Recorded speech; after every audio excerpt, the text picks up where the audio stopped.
বগুড়া ৬ এবং শেরপুর ৩ আসনে বিপুল ব্যবধানে বিএনপি প্রার্থীদের জয়। দলমত নির্বিশেষে সবাইকে নিয়ে একসঙ্গে কাজ করার প্রত্যয় বিজয়ীদের। অনুশোচনা নেই আওয়ামী লীগের, ক্ষমা না চাওয়ায় বিরূপ প্রতিক্রিয়া রাজনীতিবিদদের। সর্বসম্মতিতেই পাস সন্ত্রাস বিরোধী বিল, নিষিদ্ধই থাকছে সব ধরনের কার্যক্রম। ইরান যুদ্ধের বিরতির পরও কাটছে না জ্বালানি সংকট, সরবরাহ ব্যবস্থায় গতি না ফিরলে ভুগতে হবে। নির্ভর করছে হরমুজ প্রণালীর নিয়ন্ত্রণের ওপর, বলছেন বিশ্লেষকরা। উৎপাদনে ফিরেছে পটুয়াখালীর তাপবিদ্যুৎ কেন্দ্র, দ্বিতীয় ইউনিটের ৬৬০ মেগাওয়াট পাচ্ছে জাতীয় গ্রিড। পূর্ণ উৎপাদনে এলে যোগান দেবে দেশের মোট বিদ্যুৎ চাহিদার 10%। এবং মোহাম্মদপুরের জেনেভা ক্যাম্পে র্যাবের অভিযান, 7টি সামুরাই সহ দেশীয় অস্ত্র মাদক উদ্ধার। বিভিন্ন অপরাধে 15 জনকে আটক করেছে পুলিশ।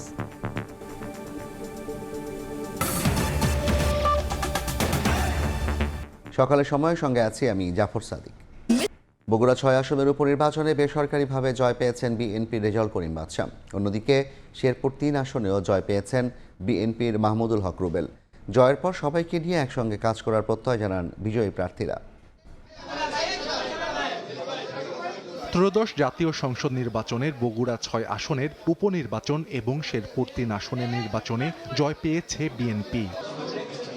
বগুড়া ৬ আসনের উপনির্বাচনে বড় ব্যবধানে বেসরকারিভাবে নির্বাচিত হন বিএনপির প্রার্থী রেজাউল করিম বাদশা। পোস্টাল ব্যালট সহ ১৫১টি কেন্দ্র থেকে তিনি পান ১,৩৩,৯৩১ ভোট। তার নিকটতম প্রতিদ্বন্দ্বী জামায়াতের আবিদুর রহমান সোহেলের ভোট সংখ্যা ৫৭,১৫৯। এই উপনির্বাচনে ভোট পড়েছে ৪৩%। রেজাউল করিম বাদশা বাংলাদেশ জাতীয়তাবাদী দল বিএনপি ধানের শীষ প্রতীক নিয়ে সর্বোচ্চ ভোট পেয়েছেন। বগুড়া ৬ শূন্য আসনে নির্বাচনে বেসরকারিভাবে বিজয়ী ঘোষণা করেছি। জয়ের পর ২ দশকের উন্নয়ন বঞ্চনার কথা তুলে ধরে বগুড়ার মানুষের উন্নয়নে কাজ করার দৃঢ় প্রত্যয় জানান রেজাউল করিম বাদশা। আমরা বলতে চাই, বগুড়ার উন্নয়নে আমরা সকলকে নিয়ে কাজ করতে চাই। আমি মহান সংসদে এই কথাগুলো বলতে চাই এবং মাননীয় প্রধানমন্ত্রীর কাছ থেকে আমি এই বগুড়ার মানুষের এই প্রত্যাশা অনুযায়ী তাদের আশা পূরণ করতে চাই। মাদককে নির্মূল করতে চাই,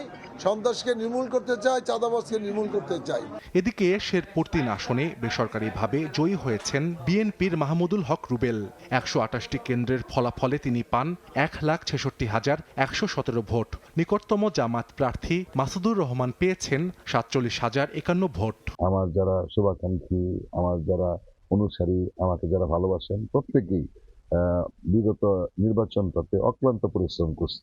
তাদের সকলকে আমি ধন্যবাদ জানাই এবং অভিনন্দন জানাই এবং কৃতজ্ঞতা প্রকাশ করি সর্বোপরি আমার এলাকার জনগণকে। 50% লোক এখানে ভোট দিতে আসছেন, সুতরাং আমরা লেভেল প্লেইং ফিল্ড তৈরি করতে পারছি বিদায়ী এবং ভোটারদের আস্থা ছিল বিদায়ী তারা ভোট কেন্দ্রে আসছেন এবং তারা ভোট দিয়েছেন। তবে ভোট শেষ হওয়ার ১ ঘন্টা আগে কারচুপির অভিযোগ এনে ভোট বর্জনের ঘোষণা দেন জামায়াতের প্রার্থী মাসুদুর রহমান।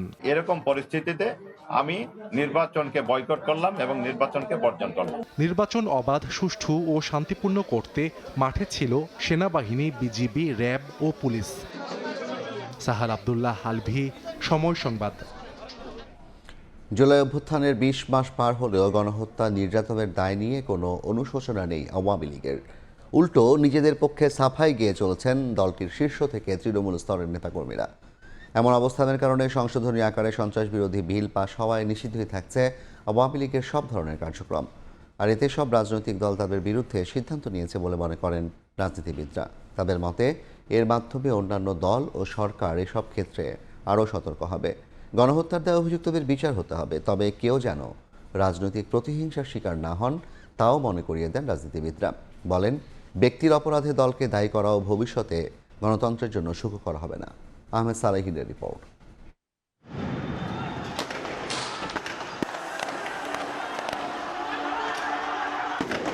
২৪-এর ম্যাসাকার, গণহত্যা, নির্যাতন, অজস্র মানুষের আর্তনাদ স্বাধীন বাংলায় যা দেখেনি কেউ আগে। ১৪০০-র বেশি মানুষকে হত্যা, ৩০,০০০-এর উপরে হতাহত আর হাজারো মায়ের বুক খালি হয়েছে শুধু একটি রাজনৈতিক দলের আক্রোশের কারণে। দল হিসেবে সেই আওয়ামী লীগের বিচার ও তাদের নিষিদ্ধের প্রশ্নে বারবার দাবি উঠেছে। অন্তর্বর্তী সরকার দায়িত্ব নেয়ার 10 মাস পর আওয়ামী লীগ ও তার অঙ্গ সহযোগী সংগঠনের সকল কার্যক্রম নিষিদ্ধ করে প্রজ্ঞাপন জারি করা হয়। একই সময়ে নির্বাচন কমিশনও স্থগিত করে আওয়ামী লীগের নিবন্ধন। সন্ত্রাস বিরোধী আইন এরই ধারাবাহিকতায় বিএনপি সরকারের প্রথম অধিবেশনে সন্ত্রাস বিরোধী অধ্যাদেশ সংশোধনী আকারে সন্ত্রাস বিরোধী বিল 2026 জাতীয় সংসদে পাশ হয়। সর্বসম্মতভাবে পাশ হওয়া বিলটি নিয়ে রাজনীতিকরা কিভাবে দেখছেন এমন প্রশ্নে সবাই একমত। বলছেন জুলাই গণহত্যার দায়ে অভিযুক্তদের বিচার হতে হবে, তবে তা যেন রাজনৈতিক প্রতিহিংসা না হয়। আওয়ামী লীগের এই অপরাধের বা তৎকালীন সরকারের অপরাধের তো বিচারের প্রশ্ন আছে, এবং এই বিচারটা কোনো শোধ প্রতিশোধের বিষয় না। অন্যায় হয়েছে, অপরাধ হয়েছে, গণহত্যা এক ধরনের গণহত্যা হয়েছে, তার বিচার হওয়া দরকার। ন্যায় বিচারের ভিত্তিতে করতে হলে দ্য ক্রিমিনালস ইনভলভড ব্যক্তিগতভাবে তাদের ক্রাইমের পানিশমেন্ট হওয়া উচিত। এইখানে কোনো বাদ বিচারের ব্যাপার নেই। কিন্তু কোনো দল যদি প্রতিহিংসা চরিতার্থ করার জন্য ছল চাতুরির মাধ্যমে কোনো পদক্ষেপ গ্রহণ করে, সেটা কোনো রকমেই গ্রহণযোগ্য হয় না। সরকার যে বিল পাশ করেছে তা স্বপ্রণোদিত হয়ে নয়, বরং অন্তর্বর্তী সরকারের অধ্যাদেশ সংসদে সর্বসম্মতিতে পাশ হয়েছে বলেও মত দেন রাজনীতিকরা। আওয়ামী লীগের প্রশ্নে বিএনপি নিজেরা স্বতঃপ্রণোদিত হয়ে নতুন কোনো প্রস্তাব হাজির করেনি। যে অধ্যাদেশ ছিল বিএনপি সেটাকে তারা পার্লামেন্টে একটা আইনি তারা একটা কাঠামো দিয়েছে, এবং এটা না হলে বিএনপিকে এখনই বড় ধরনের প্রশ্নবিদ্ধ হতে হতো। সরকার কি করবে, পার্লামেন্ট থেকে কি করবে, আমার ধারণা জনগণ আওয়ামী লীগকে তার সামগ্রিক কার্যকলাপের ভিত্তিতে পরিচালনা করবে। জনগণের উপরে বিশ্বাস রাখতে হবে, এবং জনগণ আলটিমেটলি হিস্টোরিক্যালি ডিসাইড করবে কোন দল থাকবে, কোন দল থাকবে না। গণহত্যার দায়ে আওয়ামী লীগের অনুশোচনা না হওয়ায় বিরূপ প্রতিক্রিয়া আছে রাজনৈতিক নেতাদের মধ্যে। তারা মনে করেন রাজনীতিতে ফিরতে হলে আওয়ামী লীগকে তাদের অবস্থান জনগণকে জানাতে হবে। তারা কীভাবে দায় নিচ্ছেন এত বড় হত্যাকাণ্ডের, এই এক ধরনের গণহত্যার, সে ব্যাপারে তারা এ ধরনের কথাবার্তা ছাড়াই হঠাৎ করে তারা আবার কাজকর্ম শুরু করবেন, বাংলাদেশে এরকম কোনো বাস্তবতা নাই। তারা কি বলতে চান দেশবাসীর কাছে, তারা কি ডেলিভার করতে চান, সে কথা আওয়ামী লীগকে স্পষ্ট করে তাদেরকে বলা দরকার। আপনারা কিভাবে বলেন যে তারা বলবে না যে আমরা দুঃখিত, কিংবা কিভাবে বলেন যে তারা বলবে যে আমরা দুঃখিত? একটা দলকে সুযোগ দেওয়া উচিত, তার সমস্ত র্যাঙ্ক অ্যান্ড ফাইল একত্রিত হয়ে তারা বলুক যে আমরা আওয়ামী লীগের এই পদস্থলনকে সমর্থন করি এবং সেই অনুযায়ী আমরা পুনর্বাসিত হতে চাই, নাকি আমরা এটা রিজেক্ট করি, রিজেক্ট করে আমরা আরেকটা ধারায় আওয়ামী লীগকে পরিচালনা করতে চাই। ব্যক্তি বা গোষ্ঠীর অপরাধের দায় দল নিষিদ্ধের সংস্কৃতি ভবিষ্যতে দেশের গণতন্ত্রের জন্য ভালো কিছু বয়ে আনবে না বলেও মন্তব্য করেন রাজনীতিবিদরা। দুই একটা ব্যতিক্রমের বাইরে সাধারণভাবে এদের নিষিদ্ধ করার তৎপরতা আখেরে এটা বুমেরাং হয়েছে। আহমেদ সালেহীন, সময় সংবাদ, ঢাকা। দলীয় প্রতীকে স্থানীয় নির্বাচনের বিধান বাদ দিয়ে জাতীয় সংসদে পাশ হলো সংশোধনী বিল। এর আগে সুপ্রিম কোর্ট সচিবালয় ও বিচারক নিয়োগ রহিতকরণ বিলও পাশ হয়। এদিকে কয়েকটি আইনকে জনবিরোধী আখ্যা দিয়ে ওয়াকআউট করে বিরোধী দল। সংসদ থেকে ওয়াকআউট করছি। আবারও সংসদ অধিবেশন ওয়াকআউট করল বিরোধী দল। আপত্তি সত্ত্বেও স্থানীয় সরকার পৌরসভা সংশোধন বিল পাশ হওয়ার পর যৌক্তিক বাধা সত্ত্বেও গণবিরোধী আইন পাশ হচ্ছে অভিযোগ এনে সন্ধ্যা 6টার দিকে ওয়াকআউটের ঘোষণা দেন বিরোধী দলীয় নেতা। ওনারা অনেকেই আছেন, কিন্তু এখন এ নিয়ে তৃতীয়বারের মতো ওয়াকআউট করল বিরোধী দল। এ সময় আইন প্রণয়নের সব প্রক্রিয়ায় অংশগ্রহণের পর ওয়াকআউটের মানে আছে কিনা প্রশ্ন তোলেন স্বরাষ্ট্রমন্ত্রী। সমস্ত প্রক্রিয়ায় অংশগ্রহণের পরে ওয়াকআউটের কোনো মানে আছে কিনা এটা জানার জন্য। পরে জেলা পরিষদ সংশোধন বিল, স্থানীয় সরকার পৌরসভা ও সিটি কর্পোরেশন সংশোধন বিলে আপত্তি জানান বিরোধী দলীয় সংসদ সদস্যরা। গত নির্বাচনে যারা পরাজিত হয়েছিলেন তাদেরকে কনসোলেশন প্রাইজ, সান্ত্বনা পুরস্কার হিসাবে বিভিন্ন জায়গায় প্রশাসক হিসাবে নিয়োগ দেওয়া হচ্ছে। এই আইনের আরবিট্রারি অ্যাপ্লিকেশন হবে নির্বাচিত প্রতিনিধিদেরকে সরিয়ে দিয়ে অনির্বাচিত প্রশাসক ভবিষ্যতে বসানোর যে রাস্তাটা আছে সেই রাস্তাটাকে এখানে খোলা হলো। এ সময় স্থানীয় সরকার প্রতিমন্ত্রী জানান এই আইন না হলে দায়িত্বে ফিরবে ফ্যাসিবাদের দোসররা। আইনটি আজকে পাশ হয়ে আমাদের স্থানীয় সরকার মন্ত্রণালয়ে যাবার সাথে সাথে যত দ্রুত সময়ের মধ্যে আমরা এই সমস্ত প্রতিষ্ঠানে নির্বাচন দিয়ে দেবো মাননীয়। এর আগে জাতীয় মুক্তিযোদ্ধা কাউন্সিল সংশোধন বিল উত্থাপিত হলে মুক্তিযুদ্ধের সংজ্ঞা থেকে জামায়াত ইসলামীর নাম বাদ দেওয়ার আহ্বান জানান জামায়াত আমির। বলেন, এই বিলে যে প্রস্তাবনা আনা হয়েছে স্বাধীনতার পর তখনকার শাসকরাও তা আনেননি। আমরা আর এই জাতিতে কোনো বিভক্তি চাচ্ছি না। আজকে এই বিল মহান সংসদে এসেছে, এই মহান সংসদের উপর এর ভার ন্যস্ত করে আমার কথা আমি এখানেই শেষ করছি। পরবর্তীতে গণমাধ্যমের সঙ্গে আলাপে স্থানীয় সরকার প্রতিমন্ত্রী জানান, এবছরের মধ্যে অনুষ্ঠিত হবে স্থানীয় সরকার নির্বাচন। চিফ হুইপও জানান, দলীয় প্রতীক ছাড়া হবে স্থানীয় নির্বাচন।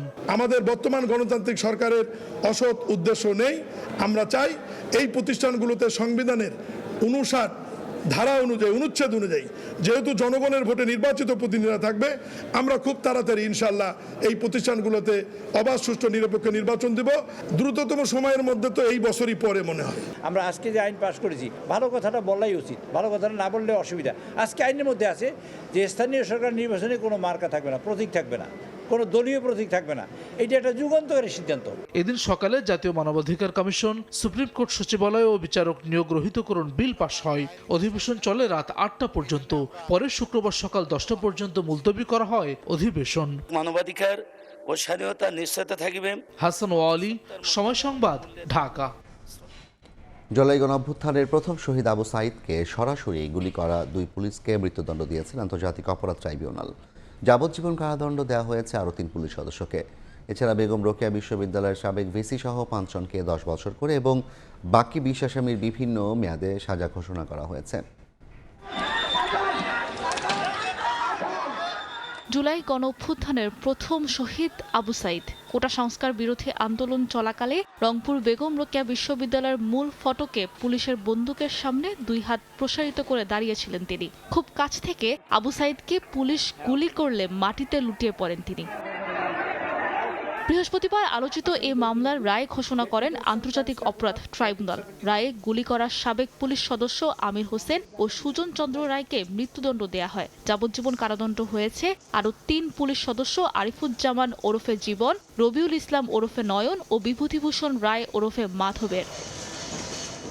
10 বছরের কারাদণ্ড হয়েছে বেগম রোকেয়া বিশ্ববিদ্যালয়ের সাবেক ভিসি হাসিবুর রশিদ, রংপুরের সাবেক পুলিশ কমিশনার মনিরুজ্জামান, নিষিদ্ধ সংগঠন ছাত্রলীগ নেতা পোমেল বড়ুয়া সহ 5 জনের। এর বাইরে বেরোবির সাবেক প্রক্টর শরীফুল ইসলাম সহ 20 জনকে 5 বছর থেকে বিভিন্ন মেয়াদে কারাদণ্ড দেওয়া হয়েছে।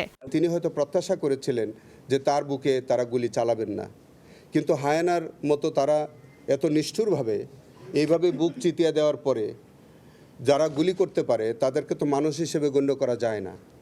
হয়তো ট্রাইব্যুনাল সেই কথাটি বোঝাবার চেষ্টা করেছে। সর্বমোট আসামি করা হয়েছিল 30 জনকে।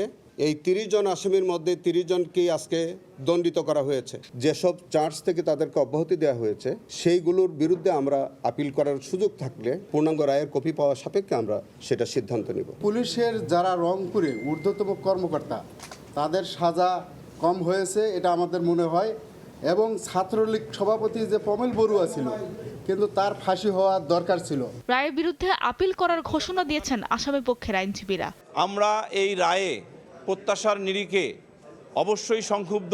মহামান্য আপিল বিভাগ হইতে আমরা প্রত্যাশা করছি খালাস পাইব। শহীদ আবু সাঈদের মামলার রায়ের মধ্য দিয়ে চতুর্থ কোনো মামলার চূড়ান্ত নিষ্পত্তি করলেন জুলাই আগস্টের হত্যাযজ্ঞের বিচারে পুনর্গঠিত আন্তর্জাতিক অপরাধ ট্রাইব্যুনাল। সাবিনা মজুমদার, সময় সংবাদ, ঢাকা। পররাষ্ট্রমন্ত্রীর নয়াদিল্লি সফরের পর বাংলাদেশ ভারতের সম্পর্ক তৈরি হয়েছে কৌশলগত নতুন সমীকরণ। বেশ কিছু বিষয়ে দিল্লির ইতিবাচক অবস্থানের পাশাপাশি ঢাকার প্রাধান্য ন্যায্য হিস্সা বুঝে নিতে।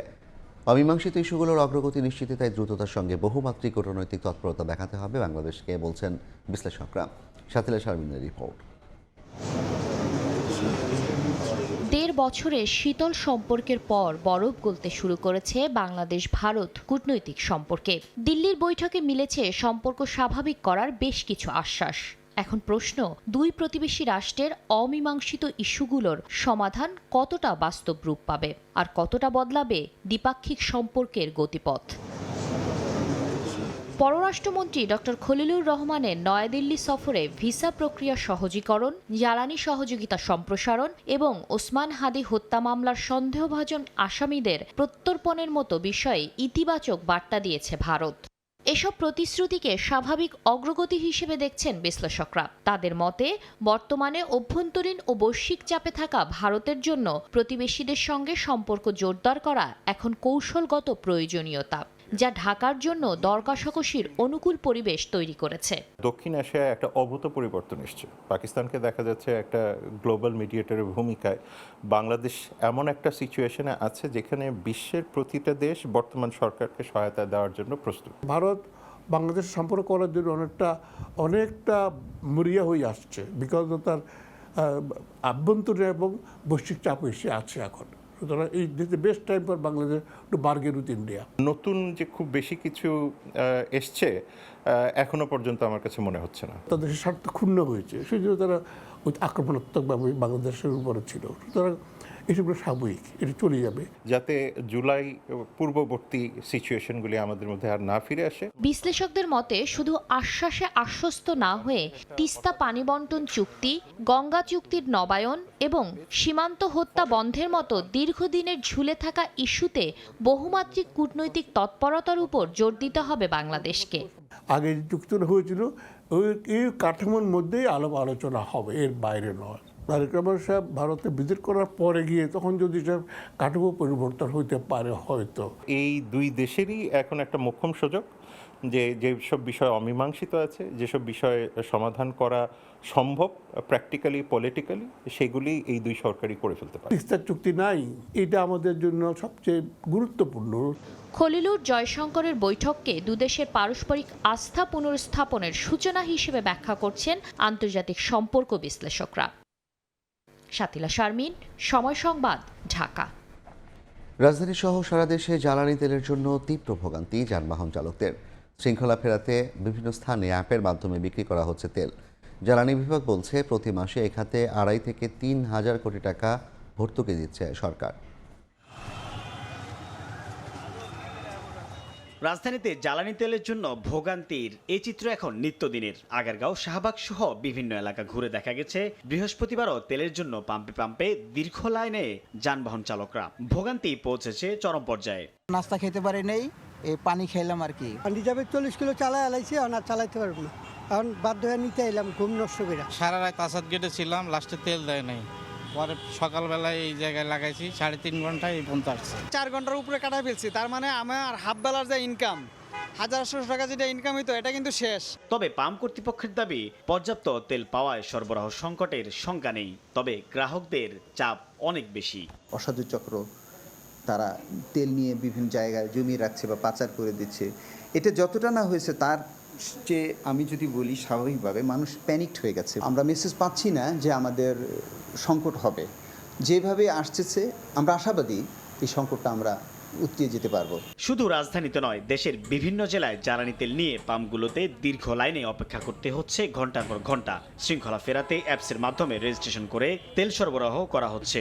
এখন তো তেল পাওয়া যাচ্ছে না কোথাও, এখানে একটু বেশি দেয়, এই জন্য এখানে আসছি। মোহাম্মদ খলিল আহমেদ, রাত 11টার সময় সেই পাম্পের তেলের অভাবে বসে আছে, যাবো হলো কুমিল্লা। সারা দেশের মতো খুলনা বিভাগের 10 জেলায়ও জ্বালানি তেলের চাহিদা স্বাভাবিকের চেয়ে অনেক বেশি। প্রতিটি ফিলিং স্টেশনে পেট্রোল ও অকটেনের ঘাটতি রয়েছে।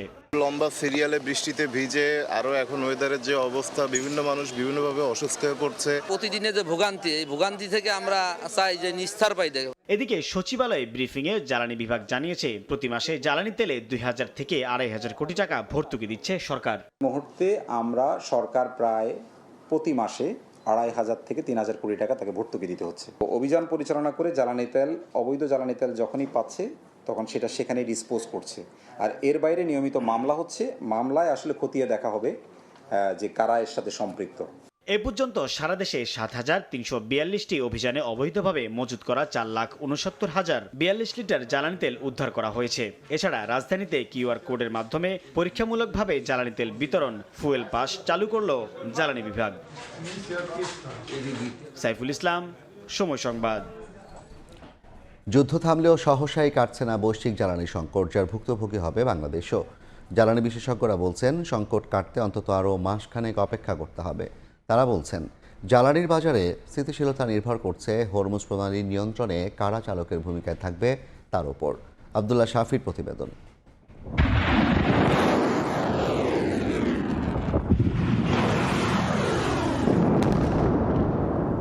ইরান ইসরায়েল সংঘাত থামলেও বৈশ্বিক জ্বালানি তেলের সংকট সহসায় কাটছে না। 40 দিনের এই যুদ্ধে থেমে গিয়েছিল বিশ্বের 20 ভাগ জ্বালানি পরিবহনের রুট হরমুজ প্রণালী। তাই এই যুদ্ধে শুধু রক্তই ঝরেনি, দিনের পর দিন জাহাজ আটকে থাকায় রক্তক্ষরণ হয়েছে বিভিন্ন দেশের অর্থনীতির। যুদ্ধের অজুহাতে হঠাৎ করে বাংলাদেশেও বেড়ে যায় জ্বালানি তেলের হাহাকার। ডিপো আর পাম্প মালিকদের পাল্টাপাল্টি অভিযোগের মাঝে অপেক্ষা শেষ হয় না সাধারণ মানুষের। গুড প্লেয়ার না, বাট এখানে বিশেষজ্ঞরা বলছেন যুদ্ধবিরতির মধ্যে দফায় দফায় হরমুজ প্রণালী খোলা আর বন্ধ থাকার প্রভাব বিশ্ববাজারে পড়েছে, যার ভুক্তভোগী বাংলাদেশও। 15 ডেজের মধ্যে জাহাজগুলো বিভিন্ন দেশে যাবে এবং জাহাজ চলাচল স্বাভাবিক হবে এবং যে মজুদ তেলগুলো আছে সেগুলো সাপ্লাই হবে। যখন সাপ্লাই বাড়বে তখন সংকটগুলো কেটে যাবে এবং বাংলাদেশের ক্ষেত্রেও তাই। যুদ্ধবিরতি হয়েছে কিন্তু হরমুজ প্রণালী তো ওপেন হয় নাই। তো মোস্ট ইম্পর্টেন্ট হচ্ছে যুদ্ধবিরতি থেকেও ইম্পর্টেন্ট হচ্ছে হরমুজ প্রণালীটা। হরমুজ প্রণালীটা ওপেন করবে নাকি? তো হরমুজ প্রণালী ওপেন করতে গেলে যতগুলো ফ্রন্টে ওয়ার হচ্ছে এগুলো সব বন্ধ করতে হবে। তাদের মতে যেসব দেশ থেকে বাংলাদেশ জ্বালানি আমদানি করে তাদের জাহাজ হরমুজ প্রণালীতে আটকে থাকলে সংকট বাড়বে। এই মুহূর্তে অ্যাটলিস্ট 2 থেকে 4 সপ্তাহের মধ্যে বাংলাদেশ তেমন কোনো এর থেকে রেহাই পাবে না। যেগুলো আটকে আছে সেগুলো যদি চলে আসে তাও আমাদের একটা স্বস্তি আসবে। আমাদের দেশে সেই ধরনের সংকট হয়েছে, বাট আমাদের কিন্তু একেবারে শেষ হয়ে যায়নি। যুদ্ধবিরতি হলে পরে বাংলাদেশের জন্য এটা গুড সাইন। আমাদের নতুন সরকার প্রতিষ্ঠিত হয়েছে, নতুন দেশ, অনেকগুলো ক্রাইসিস আছে আমাদের। হরমুজ প্রণালী খোলা রাখা আর সরবরাহ ব্যবস্থায় গতি না ফিরলে ধুঁকতে হবে বাংলাদেশকেও, অভিমত বিশেষজ্ঞদের। আব্দুল্লাহ শাফি, সময় সংবাদ, ঢাকা। প্রায় 3 মাসের অচলাবস্থার পর আবারও উৎপাদনে ফিরেছে পটুয়াখালীর RNPL তাপবিদ্যুৎ কেন্দ্র। চালু হয়েছে দ্বিতীয় ইউনিট। জাতীয় গ্রিডে যুক্ত হচ্ছে 660 মেগাওয়াট বিদ্যুৎ। প্ল্যান কর্তৃপক্ষ বলছে গ্রীষ্ম ও সেচ মৌসুমের বাড়তি চাহিদা মাথায় রেখে শিগগিরই চালু হবে প্রথম ইউনিটটিও। পূর্ণ সক্ষমতায় উৎপাদন শুরু হলে দেশের মোট বিদ্যুৎ চাহিদার প্রায় 10% যোগান আসবে কয়লা ভিত্তিক এই কেন্দ্রটি থেকে। শিকদার জাবির হোসেনের রিপোর্ট, ক্যামেরায় ছিলেন তৌকিব পেদা। দীর্ঘ প্রায় 3 মাস বন্ধ থাকার পর আবারও সচল হলো পটুয়াখালীর RNPL তাপবিদ্যুৎ কেন্দ্র। বুধবার রাতে উৎপাদনে ফিরে দ্বিতীয় ইউনিট থেকে জাতীয় গ্রিডে বিদ্যুৎ সরবরাহ শুরু হয়েছে। ইউনিটটির উৎপাদন সক্ষমতা 660 মেগাওয়াট। এর আগে কয়লা সংকটের কারণে গত 11 জানুয়ারি উৎপাদন বন্ধ করে দেয় কর্তৃপক্ষ। দীর্ঘমেয়াদী জ্বালানি সরবরাহ চুক্তি সম্পন্ন না হওয়ায় অনিশ্চয়তায় পড়ে দেশের এই মেগা বিদ্যুৎ প্রকল্পটি। কর্তৃপক্ষ বলছে কয়লা সরবরাহ নিশ্চিত হওয়ায় একটি ইউনিট চালু করা সম্ভব হয়েছে। পর্যাপ্ত কয়লা মজুদ সাপেক্ষে ধাপে ধাপে উৎপাদন বাড়ানো হবে। গ্রীষ্ম ও সেচ মৌসুমের বাড়তি চাহিদা বিবেচনায় দ্রুত সময়ের মধ্যেই প্রথম ইউনিট চালুর প্রস্তুতিও চলছে। একটা ইউনিট অপারেশনে আসছে, এটা এখন 400 মেগাওয়াটের মতন পাওয়ার দিচ্ছে আর কি ধীরে। তাহলে আসলে আপনার মে মাসে চালু হবে এটা। এদিকে গ্রীষ্ম মৌসুম ঘনিয়ে আসার সঙ্গে সঙ্গে বিদ্যুতের চাহিদাও বাড়ছে। এমন পরিস্থিতিতে লোডশেডিং নিয়ন্ত্রণে রাখার জন্য বড় উৎপাদন কেন্দ্রগুলো সচল রাখা জরুরি বলে মনে করছেন বিশেষজ্ঞরা। সংশ্লিষ্টদের মতে কেন্দ্রটি পূর্ণ সক্ষমতায় চালু হলে 1320 মেগাওয়াট বিদ্যুৎ উৎপাদন সম্ভব হবে। এতে গ্যাস ভিত্তিক উৎপাদনের উপর চাপ কমবে, পাশাপাশি ব্যয়বহুল তেল ভিত্তিক বিদ্যুৎ উৎপাদনের প্রয়োজনীয়তাও হ্রাস পাবে। আর পূর্ণ সক্ষমতায় চললে একাই দেশের বিদ্যুৎ চাহিদার প্রায় 10% পূরণ করতে পারবে এই কেন্দ্র। সামনে যে গরমের সময় আসতেছে, যখন পিক ডিমান্ড থাকবে, তখন আমরা পূর্ণ সক্ষমতায় প্ল্যানটা চালু করতে পারবো বলে আশা করতেছি। তবে দীর্ঘমেয়াদী চুক্তি না থাকায় এখনও পুরোপুরি স্বস্তিতে নেই কর্তৃপক্ষ। আপাতত অস্থায়ী ব্যবস্থায় ইন্দোনেশিয়া থেকে প্রায় 12 লাখ মেট্রিক টন কয়লা আমদানি করা হচ্ছে, যা দিয়ে কেন্দ্রটি আরও 3.5 থেকে 4 মাস সচল রাখা সম্ভব হবে বলে জানা গেছে। প্রায় 27,000 কোটি টাকা ব্যয়ে নির্মিত এই বিদ্যুৎ কেন্দ্রটি 2025 সালের 19 জানুয়ারি প্রথম ইউনিট এবং 9 এপ্রিল দ্বিতীয় ইউনিট জাতীয় গ্রিডে যুক্ত হয়। এরপর গত 11 জানুয়ারি কয়লা সংকটে বন্ধ হয়ে যায়। শিকদার জাবির হোসেন, সময় সংবাদ, পটুয়াখালী। সারা দেশের মতো জ্বালানি তেলের তীব্র সংকট শরীয়তপুরেও। 6টি ফিলিং স্টেশনের মধ্যে একটিতে পেলেও মাঝে মধ্যে আবার সেটিতেও পাওয়া যাচ্ছে না জ্বালানি। এ নিয়ে প্রায়ই ক্রেতা ও ফিলিং স্টেশন মালিকদের মধ্যে ঝামেলা তৈরি হচ্ছে, তীব্র যানজট। এ বিষয়ে বিস্তারিত জানাতে এই মুহূর্তে শরীয়তপুর গ্লোরি ফিলিং স্টেশনে আছেন সহকর্মী BM ইস্তাফিল। চলে যাচ্ছি তার কাছে। ইস্তাফিল, সারা বাংলাদেশের ন্যায় যেভাবে জ্বালানি সংকট রয়েছে সেই সংকট কিন্তু কাটাচ্ছে শরীয়তপুরেও। শরীয়তপুরে মোট 6টি ফিলিং স্টেশন রয়েছে। আমরা দেখেছি যে সেই 6টি ফিলিং স্টেশনের মধ্যে আজ শুক্রবার যেন তেলেরও বন্ধের দিন, অর্থাৎ কোথাও কোনো তেল নেই। আমরা দেখতে পেয়েছি যে সারা দিন অর্থাৎ এই সময় পর্যন্ত অনেক মোটরসাইকেল, অনেক গাড়ি, অনেক ধরনের যানবাহন এখানে এসেছে, কিন্তু কোনোটি কিন্তু আসলে আপনার কেউ পরিবহনে কিন্তু আসলে পেট্রোল, অকটেন কিংবা ডিজেল এখনো নিতে পারেনি। তবে কর্তৃপক্ষের কাছে আমরা যেটা জানতে পেরেছি যে দুপুর 2টা নাগাদ আপনার আসতে পারে, কিন্তু সেটি আসলে সেটা তুলনামূলক খুবই কম, যা আসলে এখানের যে শরীয়তপুরের যে চাহিদা, অর্থাৎ আপনার শরীয়তপুরে প্রায় 70,000 লিটার প্রতিদিনের চাহিদা রয়েছে। সেই চাহিদার এগেইনস্টে কিন্তু এখানে প্রতিদিন যে পরিমাণে তেল আসছে সেটি আসলে কোনোভাবেই এখানের যে পরিবহন বা আপনার অন্য যে মোটরসাইকেল অন্য যে পরিবহনগুলো রয়েছে সেটি কোনোভাবেই আসলে চলতে পারছে না। প্রতিদিন এখানে একটি খারাপ অবস্থা বিরাজ করছে, যে কোনো সময় বড় ধরনের ঘটনা ঘটতে পারে এই ধরনেরও আশঙ্কা করছে কিন্তু এই ফিলিং স্টেশন কর্তৃপক্ষ। এই ছিল শরীয়তপুর থেকে সর্বশেষ। তেল পরিস্থিতির খবর জানছিলাম শরীয়তপুর থেকে। হামে বাড়ছে মৃত্যু ও সংক্রমণ। 24 ঘন্টায় আক্রান্ত ও উপসর্গ নিয়ে আরও 7 শিশুর মৃত্যু হয়েছে। হাসপাতালে ভর্তি হয়েছে 1829 জন। ঘনবসতি হওয়ায় ঢাকাকে উচ্চ ঝুঁকিপূর্ণ বলছেন চিকিৎসকরা। প্রাদুর্ভাব ঠেকাতে মহল্লা ভিত্তিক আইসোলেশন ব্যবস্থার পরামর্শ জনস্বাস্থ্য বিশেষজ্ঞের। 1 বছরের আরহান এবং 2.5 বছরের আদিহা একই বেড়ে 2 ভাই বোন হামে আক্রান্ত। একসঙ্গে আইসিইউতেও ছিল 6 দিন। তবে স্বস্তির খবর, রাজধানীর ডিএনসিসি হাসপাতাল থেকে সুস্থ হয়ে বাড়ি ফিরছে তারা।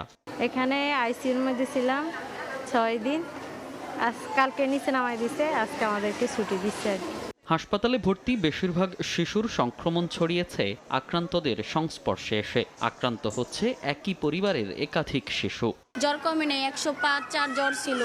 3 দিনের দিন এখানে এসে ভর্তি হয়েছি। ভর্তি আছে 6 দিন ধরে, আলহামদুলিল্লাহ এখন আমার বাচ্চা সুস্থ হয়েছে। চিকিৎসকরা বলছেন হাম অন্য যে কোনো সংক্রামক ব্যাধি থেকে দ্রুত ছড়ায়। ঘন বসতির কারণে রাজধানী ঢাকা সংক্রমণের উচ্চ ঝুঁকিতে বলেও জানান তিনি। যেই শহরে লোক সংখ্যার ক্ষমতা বোধহয় আইডিয়ালি 50 লাখ, সেখানে 3 কোটি বসবাস করে, ফলে রোগটা দ্রুত ছড়াচ্ছে। প্রাদুর্ভাব ঠেকাতে আক্রান্তদের পাড়া মহল্লা ভিত্তিক আইসোলেশন ব্যবস্থা করার পরামর্শ দিচ্ছেন জনস্বাস্থ্য বিশেষজ্ঞ। যারা কমিউনিটিতে এখন অসুস্থ হয়ে আছে, গুরুতর অবস্থায় যায়নি, তাদেরকে যদি আমরা স্বাস্থ্যবিধি অনুসরণ করে তাদেরকে একটা জায়গায় নিয়ে এসে প্রত্যেক পাড়া মহল্লা ভিত্তিক তাদের চিকিৎসা এবং আইসোলেশন করে রাখতে পারি, তাহলে রোগটা আর ছড়াবে না। দেশে হামে আক্রান্ত ও উপসর্গ নিয়ে মারা গেছে প্রায় 150 শিশু। হাসপাতালে ভর্তি হওয়া রোগীর সংখ্যা ছাড়িয়েছে 11,000। মনির হোসাইন, সময় সংবাদ, ঢাকা। দেশের অন্যান্য জেলার মতো রাজবাড়ীতেও বেড়েছে হামের প্রাদুর্ভাব। এ বিষয়ে বিস্তারিত জানাতে এই মুহূর্তে রাজবাড়ী সদর হাসপাতালে আছেন রিপোর্টার আশিকুর রহমান। সরাসরি যাচ্ছি তার কাছে। আশিক, সকাল সকাল মৃত্যুর খবর দিয়ে শুরু করতে হচ্ছে। গতকাল সকালে পাংশা উপজেলার সরিষা গ্রামের আয়াতুল্লাহ নামে 6 মাস বয়সী এক শিশু হামের আক্রান্ত হয়ে মারা যায়। ফরিদপুর মেডিকেল কলেজ হাসপাতালে চিকিৎসাধীন অবস্থায় শিশু আয়াতুল্লাহ মারা যায়। একটি প্রশ্ন আসতে পারে যে ঘরের কাছে আধুনিকৃত রাজবাড়ী সদর হাসপাতাল থাকতে ফরিদপুরে কেন আয়াতুল্লাহকে যেতে হলো? আসলে এই রাজবাড়ী সদর হাসপাতালের বাস্তবতাটাই এমন। এখানে চিকিৎসা ব্যবস্থা অত্যন্ত নাজুক। এখানে কোনো গুরুতর রোগী এলে এখান থেকে ফরিদপুর মেডিকেল কলেজ হাসপাতালে রেফার করা হয়। অনেক সময় রোগীর যারা স্বজনরা আছে তারাও জেনে গেছেন যে এখান থেকে রেফার করা হতে পারে, যে কারণে গুরুতর অবস্থায় তাদেরকে ফরিদপুর পাঠানো হয়। আয়াতুল্লাহর ক্ষেত্রে হয়তোবা ঠিক তেমনটি ঘটেছিল। আমরা রাজবাড়ী সদর হাসপাতাল সূত্রে জেনেছি গত জানুয়ারি মাস থেকে এ পর্যন্ত হামে আক্রান্ত হয়ে, অর্থাৎ হামের উপসর্গ নিয়ে 34 জন রোগী সদর হাসপাতালে চিকিৎসাধীন রয়েছেন, চিকিৎসা নিয়েছেন। ঠিক এই মুহূর্তে সদর হাসপাতালে 5 জন শিশু রোগী তারা হামের উপসর্গ উপসর্গ নিয়ে শিশু হাসপাতাল, এই সদর হাসপাতালের শিশু ওয়ার্ডে রয়েছেন। এখানে কিন্তু আলাদা কোনো আইসোলেশনের ব্যবস্থা নেই। আমরা যেটি দেখেছি এটি নিয়ে একটি উদ্বেগ প্রকাশ করেছেন অভিভাবকরা। এছাড়া এখানে এই হামের যে শনাক্ত, এই শনাক্তের ব্যবস্থা নেই, যে কারণে এখান থেকে ঢাকায় নমুনা পাঠানো হচ্ছে। ঢাকায় নমুনা পাঠানোর পর কয়েকদিন লেগে যাচ্ছে এই হামের শনাক্ত করতেই। তো এই বিষয়গুলো নিয়ে আসলে অভিভাবকরা উদ্বেগ প্রকাশ করেছেন। তো আসলে এখন আমি এই রাজবাড়ী জেলার যিনি সুপারিনটেন্ডেন্ট, ইপিআই সুপারিনটেন্ডেন্ট আছে, তিনি আমাকে জানিয়েছেন যে আগামী 20 এপ্রিল থেকে রাজবাড়ীতে হাম রুবেলার টিকাদান কার্যক্রম শুরু হবে। তারপরে হয়তো হামের প্রাদুর্ভাব অনেকটাই কমে আসবে। তো এই ছিল আমার কাছে রাজবাড়ী সদর হাসপাতাল থেকে সর্বশেষ। সরাসরি যুক্ত ছিলাম রাজবাড়ী সদর হাসপাতাল থেকে। রংপুর বিভাগে নদ নদী কতটি, এমন প্রশ্নের উত্তরে মিলছে ভিন্ন ভিন্ন সংখ্যা। সরকারের একাধিক সংস্থা নিজেরাই দিচ্ছে আলাদা আলাদা উত্তর। দেশের নদীকর্মীরা বলছেন, এই যখন দশা তখন উত্তরাঞ্চলের নদীগুলো নিয়ে কর্তা ব্যক্তিদের দৃষ্টিভঙ্গি কেমন তা সহজেই অনুমান করা যাচ্ছে। তারিকুল ইসলাম ও শাকিল মাহমুদের ছবিতে আতিকুর রহমান তমালের রিপোর্ট। দুপাশে বিস্তীর্ণ সবুজ, মাঝে বয়ে গেছে তিস্তার উপধারা। কুড়িগ্রামের রাজারহাট উপজেলার এই নদীটির নাম চণ্ডীমারী। একসময় এই নদী ছিল এই এলাকার মানুষের জীবন জীবিকার অন্যতম অনুষঙ্গ, কিন্তু সময়ের পরিক্রমায় চণ্ডীমারী দিন দিন তার জৌলুস হারিয়েছে। তিস্তার সাথে কালেকশন হয়ে আসি, বন্ধুবরের সাথে তো লাগছে। এখন পানি যদি হয় অতটা হয় না, কম পানি। ছোটবেলায় পড়ছিলাম রংপুর জেলার ভূগোল, এর মধ্যে এটা হলো গর্ভের দোলা। আমরা শুনছি নাকি এদি ভুড়ে দিয়ে মানুষ যাওয়া এসে করছিল। নদীটির পানির মূল উৎস তিস্তা। তিস্তা থেকে উৎপন্ন হয়ে অন্তত 50 কিলোমিটার পথ মারিয়ে এটি ব্রহ্মপুত্রে মিলিত হয়েছে। উজানের তিস্তায় যেহেতু পানির স্বল্পতা, তাই ভালো নেই চণ্ডীমারীও। কিন্তু অবাক করা বিষয় হলো, পানি সম্পদ মন্ত্রণালয়, পানি উন্নয়ন বোর্ড ও নদী কমিশনের কোনো তালিকাতে এই নদীটির নাম নেই। অর্থাৎ সরকারের কোনো সংস্থায় জানে না চণ্ডীমারী নামে একটি নদী রয়েছে। এমনকি গুগল আর উইকিপিডিয়াতেও এই নদীটির অস্তিত্বই মিলছে না। তবে নদী গবেষক তুহিন ওয়াদুদের রংপুর অঞ্চলের নদ নদী বইতে এই নদীটি সম্পর্কে খানিকটা তথ্য পাওয়া যায়। একটু পেছন ফিরে তাকানো যাক। 2011 সালে বাংলাদেশ পানি উন্নয়ন বোর্ড নদ নদীর সংখ্যা নিয়ে একটি বই প্রকাশ করে। এতে রংপুরের 8 জেলায় নদীর সংখ্যা দেখানো হয় 84টি। পরবর্তীতে 2024-এ জাতীয় নদী রক্ষা কমিশন বাংলাদেশের নদ নদীর সংজ্ঞা ও সংখ্যা নামে একটি বই প্রকাশ করে। সেই বইতে রংপুর বিভাগের 8 জেলায় নদীর সংখ্যা বলা হয় 125টি। গত বছর সরকারের বেশ কয়েকটি সংস্থা মিলে বড় আকারে সারা দেশের নদ নদীর তালিকা তৈরি করে। এতে রংপুরের নদীর সংখ্যা দেখানো হয় 252টি। নদীকর্মী ও গবেষকরা বলছেন, শুধু এই নদী নয়, রংপুরের 8 জেলায় আরও অন্তত 50টি নদী আছে যেগুলোর নামে নেই সরকারের নথিতে। রংপুর বিভাগের যেই সমস্ত নদী তালিকার বাইরে থেকে গেছে, এই তালিকাকেও একটা সরকারি স্বীকৃত তালিকার অন্তর্ভুক্ত করা দরকার। কারণ প্রথমে যদি স্বীকৃতিটাই না থাকে, তাহলে তার পরিচর্যা রক্ষণাবেক্ষণ হবে কি করে? পানি উন্নয়ন বোর্ডের মত হলো, তালিকায় স্থান না পাওয়া নদীগুলোর বিষয়ে তথ্য পেলে তা নিয়ে কাজ করবেন তারা। 252টা এটা ইতিপূর্বে যে কোনো তালিকার চেয়ে অবশ্যই বেশি, শুধু সংখ্যার দিকেই বেশি না, এটা তথ্য ভিত্তিক এবং যাচাই বাছাইকৃত। সংখ্যা যদি আরও বৃদ্ধি পায় বা আরও তথ্য আমরা পাই, এটাকে আরও যাচাই বাছাই করে এটাকে আপডেট করার সুযোগ রয়েছে। উদাহরণস্বরূপ বলা যায়, সরকারি হিসেবে লালমনিরহাটে নদীর সংখ্যা 16টি হলেও বাস্তবে এই জেলায় নদী আছে অন্তত 40টি। লালমনিরহাটের সাঁকুয়া, মালদাহা ও চুঙ্গাতারা সহ আরও 24টি নদীর নামই নেই সরকারের তালিকায়। নদীনালা এবং খালবিল খনন এই সরকারের অন্যতম নির্বাচনী অঙ্গীকার, কিন্তু সরকারি সংস্থাগুলো যে নদীগুলোর নামই জানে না বা উত্তরের যে নদীগুলো তালিকাতেই নেই, সেই নদীগুলো বাঁচবে কিভাবে তা নিয়ে শঙ্কা আছে উত্তরাঞ্চলের বহু মানুষের মনে। আতিকুর রহমান তামাল, সময় সংবাদ, রংপুর। পাটুরিয়া দৌলতদিয়া নৌ রুটে গত 11 বছরে নৌ দুর্ঘটনায় মারা গেছেন 108 জন। সবশেষ সৌহার্দ্য পরিবহনের বাসডুবির ঘটনা কাঁদিয়েছে দেশবাসীকে। নৌ রুটে যাতায়াতকারীদের অভিযোগ, একের পর এক দুর্ঘটনার পরও তদারকি নেই প্রশাসনের। নৌ পরিবহন মন্ত্রী বলছেন, বিগত সরকারের অনিয়মের কারণে এসব দুর্ঘটনা। দ্রুত পদক্ষেপ নেওয়ার আশ্বাস নৌ পরিবহন মন্ত্রণালয়ের। রমজান আলীর ক্যামেরায় মোহাম্মদ ইউসুফ আলীর তথ্য রিপোর্ট। পদ্মা নদীর পাটুরিয়া বা দৌলতদিয়া পারে এলে মনে হয় যেন বাতাসে ভাসছে বিষাদের সুর।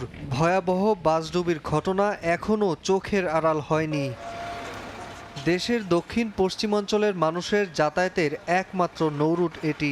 যাতায়াতকারীদের অভিযোগ, দীর্ঘদিনের পুরাতন পন্টুন আর ঘাটপাড়ের উঁচু নিচু রাস্তা চলাচলের অনুপযোগী হওয়ায় প্রায়ই ঘটছে দুর্ঘটনা। প্রাণহানির সংখ্যা দীর্ঘ হলেও নেই প্রশাসনিক কোনো পদক্ষেপ। এরা যখন সিরিয়াল মেনটেন করে, গাড়ি আর যাবে ফেরিতে হচ্ছে 10টা, এটা গাড়ি সাইড দেয় 15টা। 2001 সালে যে ঘাট চালু হয়েছে তারপর যে পল্টন ব্যবহার করা হয় এখন পর্যন্ত সেই পল্টনই প্রত্যেকটা যাত্রী দুর্ভোগ হচ্ছে। পন্টন সহ ঘাট অব্যবস্থাপনার বিষয়ে পদক্ষেপ নেয়ার আশ্বাস বিআইডব্লিউটিসির। এই ঘাটগুলোকে সুন্দর করে চলাচল উপযোগী করে গড়ে তোলার জন্য পর্যাপ্ত নির্দেশনা মাননীয় প্রতিমন্ত্রী মহোদয় দিয়েছেন, তিনি অলরেডি ব্যবস্থা নিয়েছেন। রাজবাড়ী 1 আসনের সংসদ সদস্য ও সাংস্কৃতিক প্রতিমন্ত্রী ঘাটের অব্যবস্থাপনার জন্য দায়ী করলেন বিগত সরকারকে। খুব দ্রুত সময়ের মধ্যে নদী ভাঙন, নৌরুটের দুর্ঘটনা রোধে কার্যকরী ব্যবস্থা নেওয়ার আশ্বাস দেন তিনি। আর পরিবহন মন্ত্রণালয়ের প্রতিমন্ত্রী ঘাটগুলোকে দ্রুত সময়ের মধ্যে স্থায়ী সমাধানের কথা জানান। ঘাট ব্যবস্থাপনা এবং নৌযান চলাচল ব্যবস্থাপনা এই দুটোকে ঠিক করার জন্য আমরা অতি সত্বর পদক্ষেপ নিচ্ছি। কি পদক্ষেপ নেওয়া যায় এবং ঘাটগুলো যাতে কয়েকদিন পর পর পরিবর্তন করতে না হয়, এগুলোর জন্য স্থায়ীভাবে এখানে সেটেল থাকে, সেই জায়গাটির জন্য আমরা আজকে দেখে গেলাম। আমরা মন্ত্রণালয়ে কথা বলবো, তবে আমরা চেষ্টা করব বর্ষার আগে এই কাজটি শুরু করা এবং একটি দৃশ্যমান অগ্রগতি আপনাদেরকে দেখানোর জন্য। বিগত 11 বছরে পাটুরিয়া দৌলতদিয়া নৌরুটে ছোট বড় 16টি দুর্ঘটনা ঘটে। এর মধ্যে লঞ্চ মোস্তফাডুবি, ফেরি আমানত শাহ, রজনীগন্ধা, সবশেষ সৌহার্দ্য পরিবহনের বাসডুবির ঘটনা ছিল সবচেয়ে ভয়াবহ। গত 1 দশকের দুর্ঘটনায় 108 জনের প্রাণহানি হয়েছে। সময় সংবাদ, মানিকগঞ্জ।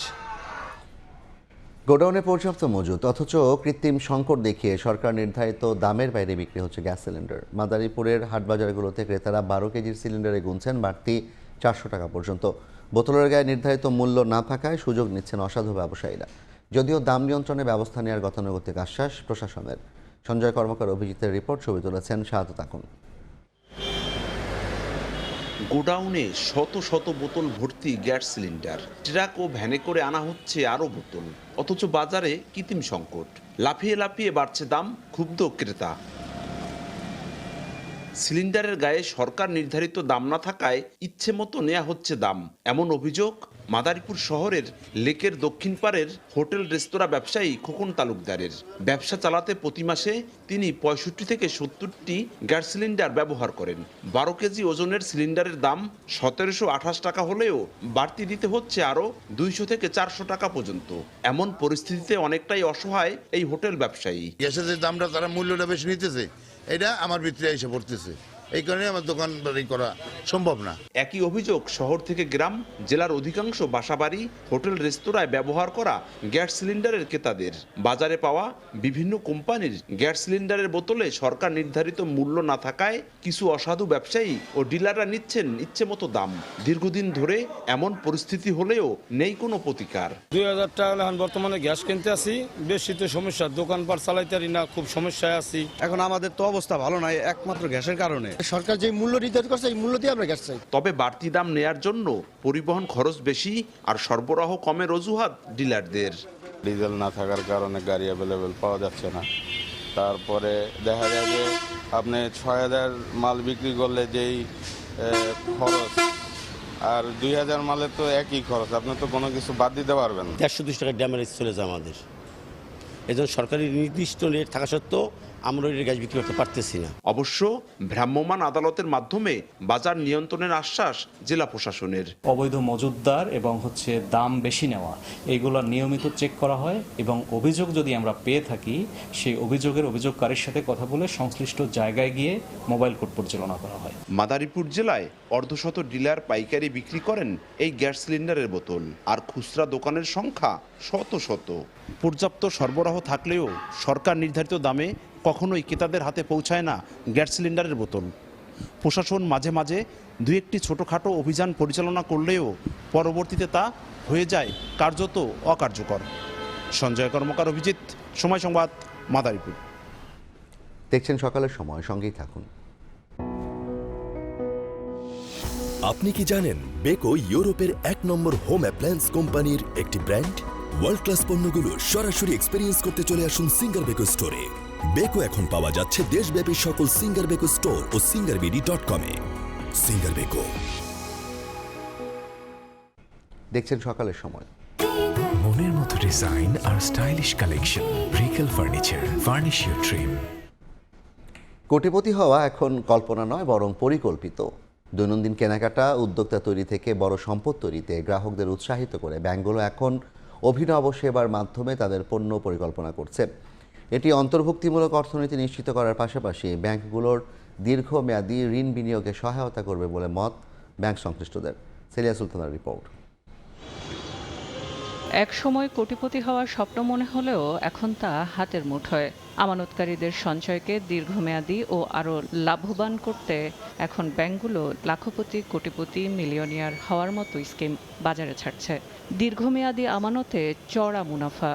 এই যে যাদের ইনকাম লেভেল বেড়ে যাচ্ছে, সেই ইনকামটা ব্যয় হচ্ছে কোথায়? ফ্ল্যাট কিনছে, গাড়ি কিনছে। খাবারের দোকান থেকে শপিং, দৈনন্দিন বিল পরিশোধ থেকে বিনোদনে লেনদেনে সাশ্রয়ের অফারে আষ্ঠে পৃষ্ঠে বেঁধে রেখেছে ব্যাংক। টাকা হাতে না রেখে দেশে বিদেশে দূরত্ব জয় করা প্লাটিনাম, গোল্ড, সিলভার সুতোর 4.25 কোটি এটিএম কার্ড এখন সবার ওয়ালেটে। আন্তর্জাতিক ফিনটেক ও ক্রেডিট ফ্যাসিলিটি আরও দামি করে তুলেছে। মিডল ক্লাস বা লোয়ার মিডল ক্লাস প্রতি মাসে টাকা জমা দেয়া, কোয়ার্টারলি টাকা জমা দেয়া, এগুলো কিন্তু ব্যাংকের মোটামুটি স্ট্যাবল ফান্ড হিসেবে আমরা ট্রিট করি, কোর ডিপোজিটের কাছাকাছি। সুতরাং ব্যাংকের এই লক্ষ্যটা থাকাটা স্বাভাবিক, কারণ তাদেরকে যেহেতু বাংলাদেশের লং টার্ম ফাইন্যান্সিং করতে হচ্ছে। গাড়ি বাড়ি আপনিও করতে পারবেন। ঋণ দেয়ায় ব্যক্তির মোবাইল ফোন কেনা থেকে এমন বড় সম্পদ সৃষ্টিতে উৎসাহিত করছে ব্যাংক। এছাড়া ঋণ ছাড়েও স্টার্টআপে বিনিয়োগ, উদ্যোক্তা তৈরি ও উচ্চশিক্ষায় ঋণ ছাড়ের মতো খাতও থাকছে ব্যাংকের পরিকল্পনায়। বছরে বিভিন্ন সময় বেড়াতে যাচ্ছে, ওই সকল জায়গায় প্রচুর মানুষের কর্মসংস্থান হচ্ছে। আজকে আমাদের প্রাইভেট বিমান সার্ভিস আছে। এই এন্টারপ্রেনারশিপ বিল্ড আপ হওয়ার পিছনে ব্যাংক যে উদ্যোক্তা সৃষ্টি করছে, সেই উদ্যোক্তাদের ভূমিকা আছে। অর্থাৎ সোসাইটি একটা পজিটিভ চেইন আছে এই আর্থসামাজিক চিত্র পরিবর্তন করার পেছনে। ব্যাংকে দাঁড়িয়ে থাকার কাউন্টার ফাঁকা। সময়কে এখন আরও দামি করে তুলেছে ডিজিটাল লেনদেন। হাঁটতে, চলতে, ফিরতে, প্রবাসে বা দেশে প্রান্তিকের মানুষকে যুক্ত করে ইনক্লুসিভ ইকোনমির সংজ্ঞায় এখন দেশে ডিজিটাল লেনদেন করেন 34% মানুষ, যেখানে 78% হয় মোবাইল ফিনান্সিয়াল সার্ভিসে। গত এক দশকে ব্যাংকিং পণ্য বা সেবায় এক ধরনের বৈপ্লবিক পরিবর্তন এসেছে। ব্যাংকগুলো ফিজিক্যাল শাখা কমিয়ে ফিনটেক সলিউশন এবং ডিজিটাল লেনদেনে নেমেছে। সবচেয়ে বেশি প্রতিযোগিতা হচ্ছে রিয়েল টাইম, দ্রুত এবং নিরাপদ লেনদেন নিশ্চিত করতে। বাংলাদেশ ব্যাংকও চাইছে আগামী 4 বছরে অন্তত 75% লেনদেন হবে ক্যাশলেস, যা ভবিষ্যতে শুধু টাকা ছাপাতে যে খরচ সেটিই কমাবে না, একই সঙ্গে দুর্নীতি প্রতিরোধ এবং লেনদেনের স্বচ্ছতাও নিশ্চিত করবে। সেলিয়া সুলতানা, সময় সংবাদ, ঢাকা। দেখছেন সকালের সময়, সঙ্গেই থাকুন।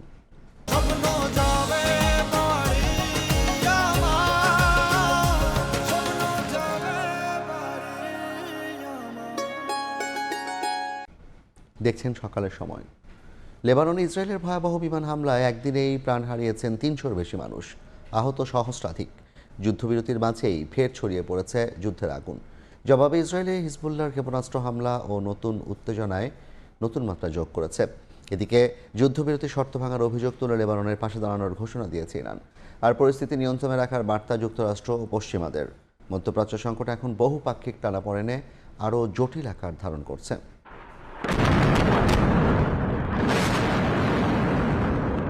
লেবাননে ইসরায়েলের ব্যাপক বিমান হামলায় পরিস্থিতি ভয়াবহ রূপ নিয়েছে। একদিনই দেশটিতে প্রাণ হারিয়েছেন শত শত মানুষ। বৈরুত সহ বিভিন্ন শহরে একযোগে হামলা চালানো হয়। মাত্র 10 মিনিটে 100টিরও বেশি বিমান হামলার তথ্য সামনে এসেছে। আবাসিক এলাকা, বাণিজ্যিক কেন্দ্র, দক্ষিণাঞ্চলীয় বিভিন্ন স্থাপনায় ব্যাপক ধ্বংসযজ্ঞ চালানো হয়। এরপর ধোঁয়ায় ঢেকে যায় পুরো আকাশ। এই হামলার জবাবে ইসরায়েলে পাল্টা আক্রমণ শুরু করে হিজবুল্লাহ। ইসরায়েলি সেনাবাহিনী জানায় উত্তর ইসরায়েলে একাধিক ক্ষেপণাস্ত্র নিক্ষেপ করা হয়েছে। তেল আবিব লক্ষ্য করে ছোড়া রকেট প্রতিহত করার দাবিও করেছে ইসরায়েল। তবে হাইফা সহ বিভিন্ন এলাকায় সাইরেন বেজে ওঠে। সীমান্ত জুড়ে নতুন করে উত্তেজনা ছড়িয়ে পড়ায় সংঘাত আরও বিস্তৃত হওয়ার ইঙ্গিতও সামনে আসছে। ইরানের অবস্থান এই সংঘাতে আরও জটিলতা তৈরি করেছে। ইরানের রেভলিউশনারি গার্ড কর্পস IRGC জানিয়েছে যুদ্ধবিরতির সময় তারা কোনো ক্ষেপণাস্ত্র অস্ত্র নিক্ষেপ করেনি। তেহরান অভিযোগ করেছে ইসরায়েল লেবাননে যুদ্ধবিরতি ভেঙে হামলা চালাচ্ছে, তাই আলোচনার কোনো অর্থই থাকে না। ইরানি নেতারা লেবাননের পাশে থাকার ঘোষণা দিয়ে বলেছেন তারা জনগণকে একা ফেলে দেবে না এবং হরমুজ প্রণালীর পরিস্থিতিও নতুন পর্যায়ে যেতে পারে। ইসরায়েলের প্রধানমন্ত্রী নেতানিয়াহু এক ভিডিও বার্তায় বলেছেন লেবাননের সঙ্গে কোনো যুদ্ধবিরতি হবে না। প্রতিরক্ষামন্ত্রী ইসরায়েল কাৎজও বলেছেন এ যুদ্ধ বন্ধ হচ্ছে না। হিজবুল্লাহ সরাসরি আলোচনার প্রস্তাব প্রত্যাখ্যান করেছে এবং আগে যুদ্ধবিরতির শর্ত পূরণের দাবি জানিয়েছে। অন্যদিকে যুক্তরাষ্ট্র সাবধানী অবস্থান নিয়েছে। ডোনাল্ড ট্রাম্প বলছেন ইরান ইস্যুতে মার্কিন সামরিক উপস্থিতি বজায় থাকবে এবং সঠিক চুক্তি না হলে সংঘাত আরও বাড়তে পারে। ব্রিটেন সহ পশ্চিমা দেশগুলো লেবাননের হামলাকে ভুল বলে মন্তব্য করেছে এবং উত্তেজনা কমানোর আহ্বান জানিয়েছে। নাদিম মারজান, সময় সংবাদ। দেখছেন সকালের সময়, সঙ্গেই থাকুন। উদ্দেশ্যটা হলো যারা যে বিষয়ে পারদর্শী জ্ঞানী তাদেরকে নিয়ে আসা। দলমতকে আমরা গুরুত্ব দিচ্ছি না, আমরা গুরুত্ব দিচ্ছি শরিয়া পরিপালনটা কত বেশি যথাযথ করা যায়, এটা হলো আমাদের টার্গেট। এটা স্পষ্ট হওয়া উচিত, কারণ সকল আলেম ইসলামী অর্থনীতি জানেন না, বুঝেন না। আলেম হওয়ার পরে তিনি যখন ফিকহুল মুআমালাতের উপরে আলাদাভাবে ডিগ্রি অর্জন করবেন, তাদেরকেই প্রাধান্য দিতে হবে কেবল ইসলামী অর্থনীতি।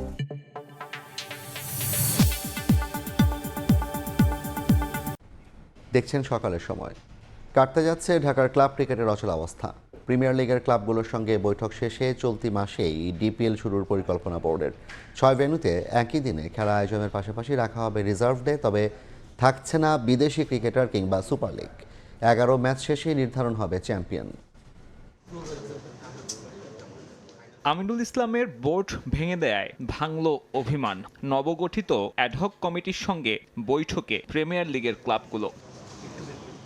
ঘরোয়া ক্রিকেট লিগের মৌসুম প্রায় শেষের পথে, হাতে সময় নেই বললেই চলে। তবে সভায় এসেছে ইতিবাচক সিদ্ধান্ত। চলতি মাসেই প্রিমিয়ার লিগ আয়োজনের পরিকল্পনা বিসিবির। তবে মৌসুমের বড় অংশ শেষ হয়ে যাওয়ায় এবার হচ্ছে না সুপার লিগ, বরং সিঙ্গেল লেগে হবে খেলা। 6 ভেন্যুতে একই দিনে 6 ম্যাচ আয়োজনের পরিকল্পনা। বৃষ্টির কথা বিবেচনায় রেখে থাকছে রিজার্ভ ডে। লিগের 11 ম্যাচ শেষে নির্ধারণ হবে চ্যাম্পিয়ন। ট্রান্সফারের ডেটটা তারা সোমবার দিন জানাবে, কিন্তু আমাদেরকে বলে দেওয়া হয়েছে প্রিপারেশন নেওয়ার জন্য।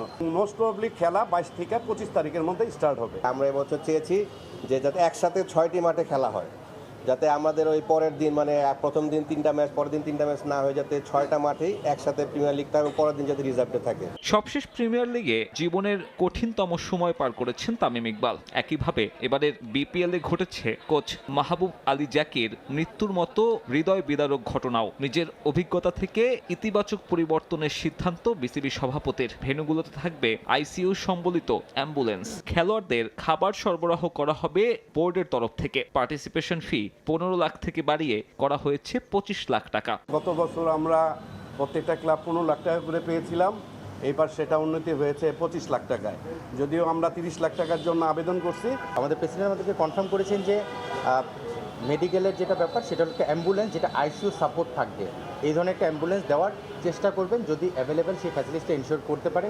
যদি সেটা নাও হয় কীভাবে ম্যাক্সিমাম বেনিফিটটা বা আমাদের ওই মেডিকেল পয়েন্ট অফ ভিউ থেকে দেওয়া যায় সেটার চেষ্টা করবেন। তবে বিশ্বকাপ সামনে থাকায় লোকাল ক্রিকেটারদের আরও বেশি সুযোগ দিতে এবারও থাকছে না বিদেশি খেলোয়াড় কোটা। এই বছর ফরেন প্লেয়ার বাদ দেওয়া হয়েছে, সবগুলি ক্লাব একসাথে রাজি হয়েছে ফরেন প্লেয়ার না খেলানোর জন্য। শনিবার প্রথম ও দ্বিতীয় বিভাগের ক্লাবগুলোর সঙ্গে আলোচনায় বসবেন বিসিবি সভাপতি তামিম ইকবাল। অচল অবস্থা কাটাতে এই লিগগুলো দ্রুত আয়োজনের প্রত্যাশা ক্রিকেট বোর্ডের। সাব্বির মিথুন, সময় সংবাদ, ঢাকা। দেশের ক্রিকেটকে ভালোবাসলে সবার উচিত তামিম ইকবালকে সমর্থন দেয়া। সাবেক অধিনায়ক ক্রিকেটকে এগিয়ে নেওয়ার সর্বোচ্চ চেষ্টা করছেন দাবি করে তার পাশে দাঁড়াতে সমর্থকদের প্রতি আহ্বান জানালেন কোয়া প্রেসিডেন্ট মোহাম্মদ মিঠুন। সাকিবের ফেরা নিয়ে আগের বোর্ডগুলো স্ট্যান্ডবাজি করেছে বলেও মন্তব্য করেছেন তিনি। মিঠুনের আশা সাকিব আল হাসানের সমস্যাগুলো নিয়ে দ্রুতই সমাধানের জন্য কাজ করবেন তামিম ইকবাল। আমিনুল ইসলাম বুলবুলকে বিদায় করে বিসিবির হর্তাকর্তা বনে গেছেন তামিম ইকবাল। নির্বাচনে আসিফ মাহমুদের অবৈধ হস্তক্ষেপ, এনএসসির তদন্ত প্রতিবেদন, অ্যাডহক কমিটি সবকিছুই পক্ষে এসেছে সাবেক ক্যাপ্টেনের, যে কারণে অনেকেরই চক্ষুশূল এখন ড্যাশিং ওপেনার। জানিয়ে সামাজিক যোগাযোগ মাধ্যম থেকে শুরু করে জাতীয় সংসদ সব জায়গাতেই চলছে সমালোচনা। কিন্তু ক্রিকেটের স্বার্থে এই বিষয়গুলোকে অবান্তর বলে মনে করেন ক্রিকেটার্স ওয়েলফেয়ার কমিটির প্রেসিডেন্ট মোহাম্মদ মিঠুন। তার সোজা কথা, দেশের ক্রিকেটের ভালো চাইলে সমর্থন দিন তামিমকে। সাপোর্ট করেন, ক্রিকেটটাকে সামনে নিয়ে যাওয়ার বাধা হয়েন না, পারলে কোঅপারেট করেন, না হলে একটু যারা ভালো চায় তাদেরকে কাজ করতে দেন। প্রথম পূর্ণাঙ্গ সভাতেই তামিম মন জিতে নিয়েছেন ক্রিকেটারদের। ঘরোয়া সার্কিটের দীর্ঘদিনের আক্ষেপ মিডিয়া দিয়েছেন নিজের প্রথম সিদ্ধান্তেই। বিষয়টিকে দারুণ ইতিবাচক হিসেবে দেখছেন মিঠুন। তার বিশ্বাস, এই ধারাবাহিকতাতে ধীরে ধীরে আরও ক্রীড়াবান্ধব সিদ্ধান্ত আসবে এই বোর্ডের তরফ থেকে। আগে ধরেন একটা জাস্ট কোনোরকম ধামাচাপা দেওয়ার জন্য 5,000 বাড়িয়ে দেওয়া হতো, সেই জায়গা থেকে বের হয়ে এই ক্রিকেট বোর্ড আমাদেরকে যেভাবে প্লেয়ারদের এক্সপেকটেশন অনুযায়ী এবং তাদের সামর্থ্যের সর্বোচ্চটা দিয়ে প্লেয়ারদের জন্য চেষ্টা করেছে, এতে পুরা ক্রিকেট অঙ্গন খুবই খুশি। সাকিব আল হাসানের ফেরা নিয়ে বেশ সরব ছিলেন সাবেক বোর্ডের কয়েকজন পরিচালক। যদিও গতানুগতিক কিছু কথা ছাড়া বিষয়টি যে একেবারেই আগায়নি তা বোঝা যায় সাকিবের কথাতেই। বিষয়টি নিয়ে কথা বলেছেন মোহাম্মদ মিঠুনও। বুলবুলের বোর্ড বিশ্বকাপে যাওয়ার ব্যর্থতা ঢাকতে সাকিবকে ঢাল হিসেবে ব্যবহার করে স্ট্যান্ডবাজি করেছে বলে মত তার। আশা, তামিমের হাত ধরে এবার ঘুরে যাবে পরিস্থিতি। সাকিব ভাইয়ের বিষয়ে আসলে কাজের থেকে স্ট্যান্ডবাজি বেশি হয়েছে, যেটা আমি পার্সোনালি মনে করি, যে সবাই ওনার নামটা ইউজ করেছে নিউজের জন্যে। তো আমি মনে করি এই জিনিসগুলো না করে আসল জায়গায় ওনার জন্য যদি কেউ কিছু করতে পারে, গভর্নমেন্টের সঙ্গে সেটা আলাপ করে প্রপার ওয়েতে ওনার যেই চ্যালেঞ্জগুলো আছে সেগুলো সমাধান করে উনি যেন বাংলাদেশে আসতে পারে, সেই বিষয়গুলো নিয়ে কাজ করাটা আমার মনে হয় ভালো হবে। জাতীয় দলের ক্রিকেটারদের বাইরে বাকি সবার জন্যই অনুশীলন সুবিধাদি বড্ড অপ্রতুল বাংলাদেশে। দিনের পর দিন বিষয়টি নিয়ে বোর্ডের সঙ্গে আলোচনা হলেও এখনো কোনো সুরাহার পথ দেখাতে পারেননি কেউ। তামিমের সঙ্গে দেখা করেও বিষয়টি নিয়ে কথা বলেছেন ক্রিকেটার প্রতিনিধিরা। তামিম ইকবাল এখানেও পরিবর্তন আনতে পারবে বলে বিশ্বাস তাদের। এটা নিয়ে অলরেডি প্রচুর কথা হয়েছে, আপনারাও কথা বলেছেন যে একজন টেস্ট প্লেয়িং কান্ট্রি হিসেবে যে রকম ফ্যাসিলিটিস থাকা উচিত আমাদের তার ধারের কাছেও নাই। তো এই বিষয়টা সবারই মাথায় আছে, সবাই ফ্যাসিলিটিস নিয়ে অনেক কথা বলে। আমি বলবো যে এখানে তামিম ভাই এসেছেন এবং ওনার যে কমিটিটা এসেছেন, তারা এসেই যেভাবে কাজ শুরু করেছেন এবং যেভাবে মেইন জায়গাগুলোতে হাত দেওয়া শুরু করেছেন, আমি শিওর যে সময়ের সাথে সাথে আমাদের যে অনেক বছরের যে আশা বা যে আক্ষেপ সেগুলো পূরণ হয়ে যাবে। নিয়ন মোহাইমিন। এই ছিল সকালের সময়। এরপর আন্তর্জাতিক সময় নিয়ে সঙ্গে থাকবেন আমিরুল ইসলাম আলিফ। ধন্যবাদ জাফর। আন্তর্জাতিক সময় নিয়ে আসছে কিছুক্ষণ পর, সঙ্গে থাকুন সময়ে।